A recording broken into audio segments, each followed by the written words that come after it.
Hi, welcome to the SELCS Open Day. My name is Catherine Keane and I work in the Italian section of the School of European Languages, Culture and Society. So today I'm going to be introducing you to some work based on my own specialism, which is in the study of Dante Alighieri, one of Italy's most famous writers, who lived in the Middle Ages. Born in 1265, he died in 1321. So we've just celebrated his septcentenary.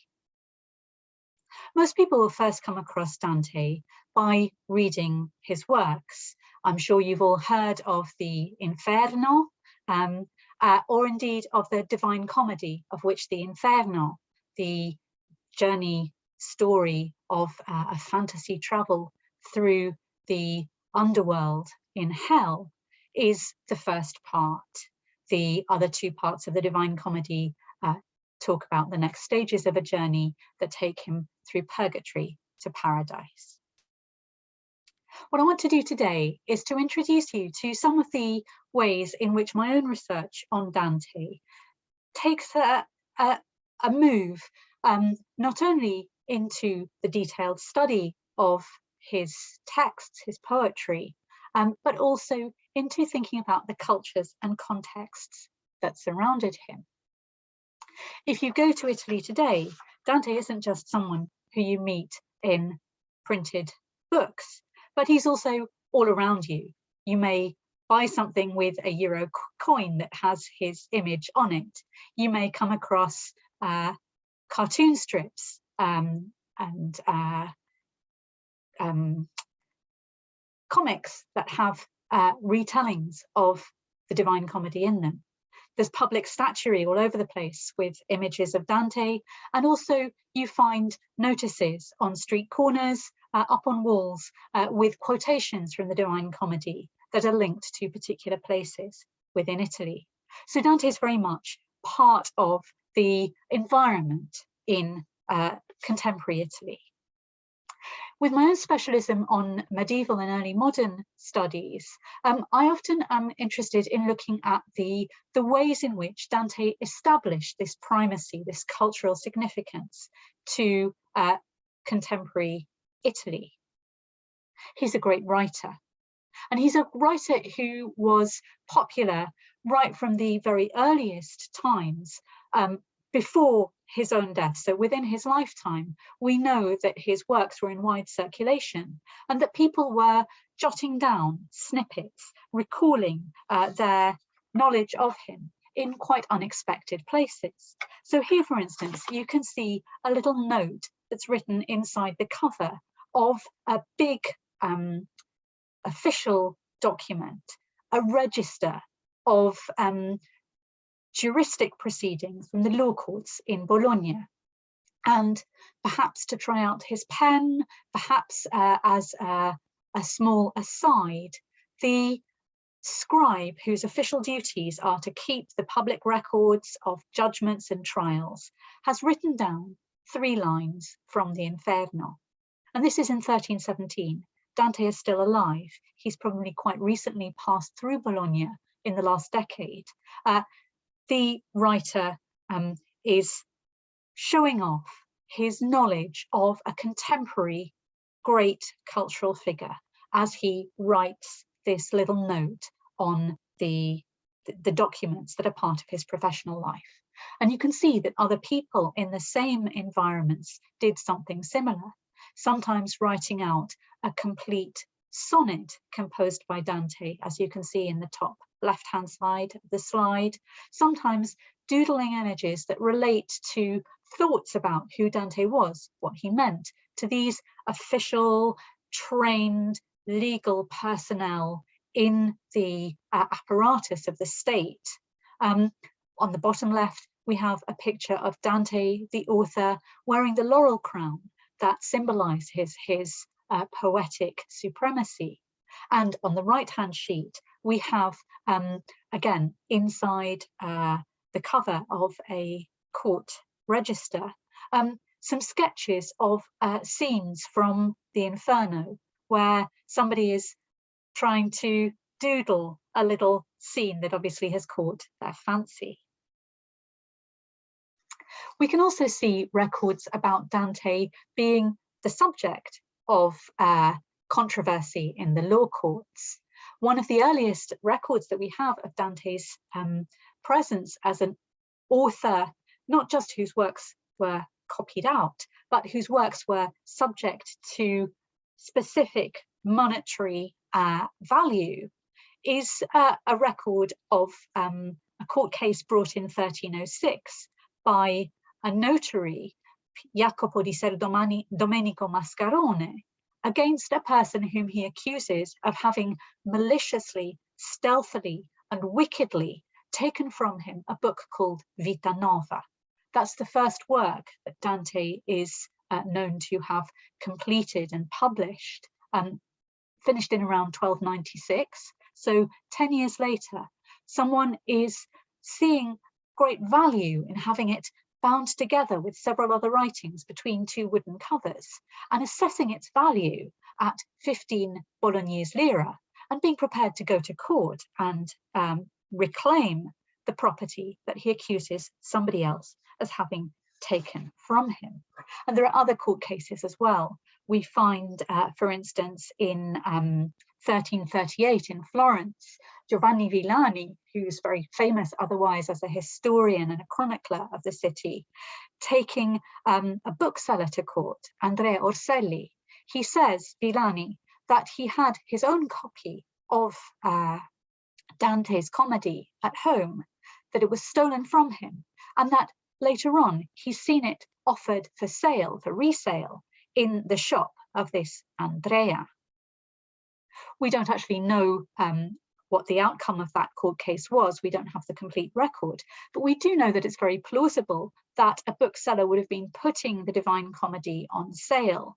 It was a real bestseller of its times, and people who were running copying houses were known to commission the Divine Comedy, the Inferno, to be written out speculatively. They knew there would be an easy market for these kinds of copies of a work that was immensely popular.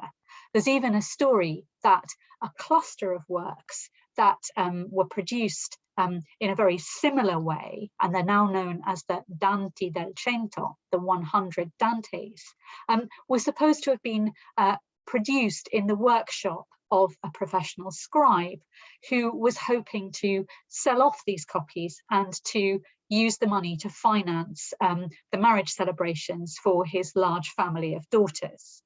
It's a popular legend that has been exploded by subsequent scholarship, but it's a marker of the fact that within a few decades of the completion of the Divine Comedy, people were willing to go into a bookshop, a manuscript copyist's workshop, and ask, do you have a Dante? And also that as those court cases from 1338 and 1306 show us, they also were anxious in case these valuable copies of the text should be stolen from them. We've got other evidence of the way that Dante had a life in the paralegal environments, with records of scribes who themselves are copying out works by Dante to pay their way through a prison sentence. In medieval Europe, it wasn't the state that maintained you in prison. You had to find either support from family and friends who were prepared to offer you subsistence, or you had to undertake gainful activity. So you can see here at the end of a copy of another of Dante's works, the Convivio, the scribe Andrea de' Medici not only says, thank God I finished copying it, but he also records that he is a prisoner in the Stinche, the official state prison in Florence, as he copies out this work.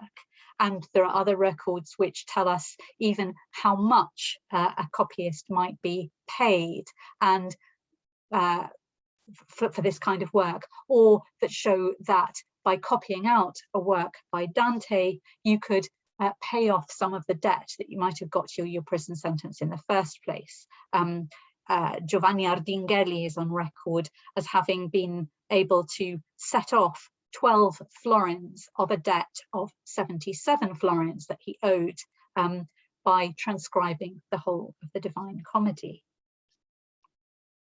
Dante could find himself under trial more directly as well. The controversial passages of the Divine Comedy, the places in which he critiqued misconduct, especially misconduct among church leaders, even popes, would often find themselves subject to censorship by the officials of institutions, and especially of the institutional church.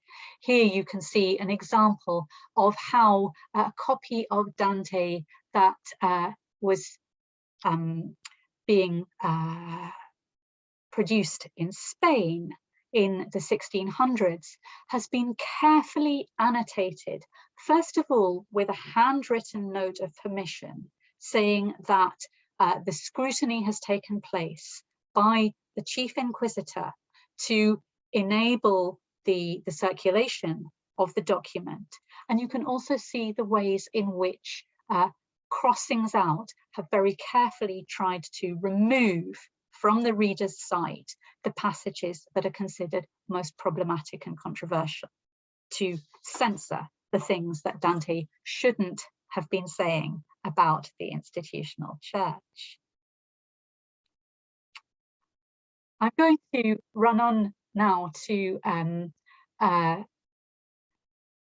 back to the context of the kind of documents that we saw a couple of slides ago, those little pen trials and pictures that were produced by lawyers keeping their official records in Bologna. Once in the 19th century, scholars realized that by looking into these rather dry and dusty legal archives, you might come across some quite colorful literary material, including works by Dante, pictures relating to Dante, that developed a kind of mania for trying to make new discoveries. And a very famous case is a document that was fished up in the archives, purporting to say that Dante personally had been involved in a public brawl, a street fight, during which he'd been attacked by a passerby and had been bitten on his hand so badly that not only did he bleed profusely and suffer personal damage, but he also went to court to ask for his attacker to be punished. It's a wonderfully colourful story, but it's also a fake. It's a fake that was concocted probably by two of the leading archivists who were involved in this kind of hunt for Dante through the archives. Perhaps one of them playing a joke on the other, perhaps as a way of kind of satirizing the taste for this hunting out of the possible materials relating to Dante and the kind of obsession that had taken over. Giovanni Livi and Emilio Rioli are the two 19th century Bologna archivists involved. And the document is a wonderful piece of forgery. It's written on the right kind of parchment, in the right kind of handwriting, using the right kind of legal formulae. And it was then placed to be discovered in exactly the right part of the archive where you would expect to find the records of street fighting and court cases relating to them. So it's a forgery, but it also has this kind of playful side where you can imagine the fun that the protagonists had cooking up this colourful story about Dante. It's the same kind of fun that I think you can see with the 1950s incredibly popular series of Mickey Mouse cartoons, Topolino, as Mickey's known in Italian, that were produced recreating great works of Italian literature, and beginning, of course, with L'Inferno di Topolino, Mickey Mouse as Dante in hell, with beautiful, colourful, visually engaging Disney cartoon pictures, but also with incredibly clever texts which pastiche, push together, play on the Dante that all Italians know and love. So it's a kind of visual and verbal pun text which plays with all of the energies of the American Disney Mickey Mouse, but also has a distinctly Italian coloration and a liveliness that is very much part of a conversation between Italians about the great works of literature of their own country and their own culture. It's something that I want to wind up with, seeing how that is something that came through in a slightly more serious vein in the course of the last couple of years and the pandemic. During the COVID-19 outbreak, a short text began to circulate on social media, on Facebook, in which the opening lines of Dante's Inferno were pastiched, readapted, rewritten to talk about the experience of COVID-19. I think it's a great piece of popular culture. It's a little bit kitsch and sentimental. It's very playful. It's also quite sophisticated and artfully constructed to play with very small adaptations to the words of Dante's very, very famous opening lines of the Inferno, and to make them into a kind of verdict on the experiences of 2021, when the whole nation had been preparing to celebrate the 700th centenary of a great national cultural icon, but were also confronting a moment of catastrophe and crisis themselves. My very last words in this very short presentation, therefore, are going to be a reading aloud of the version of Dante, the rewritten Dante, that came to the fore in 2021. But I hope that as I do this reading, it will give you a sense of how and why it is that Dante remains so relevant in contemporary Italy, and why it might be fun to think about studying him, and why I have found so much enjoyment and satisfaction in my own research work on Dante. Nel mezzo del casin di nostra vita, mi ritrovai in una strana pandemia, che la vita di prima era smarrita. Ai, quanta dir com'era cosa dura, questo virus selvaggio e aspro e forte, che al pensier rinnova la paura. Tanto amaro che poco più è morte. Voglia Dio, creator di cose belle, uscir dal tunnel a riveder le stelle, che fatti non fummo a viver distanziati, ma camminare accanto, uniti e abbracciati. Thank you very much for being with me through this short presentation, and I'll look forward to seeing you at UCL, I hope, in the coming months. Thank you.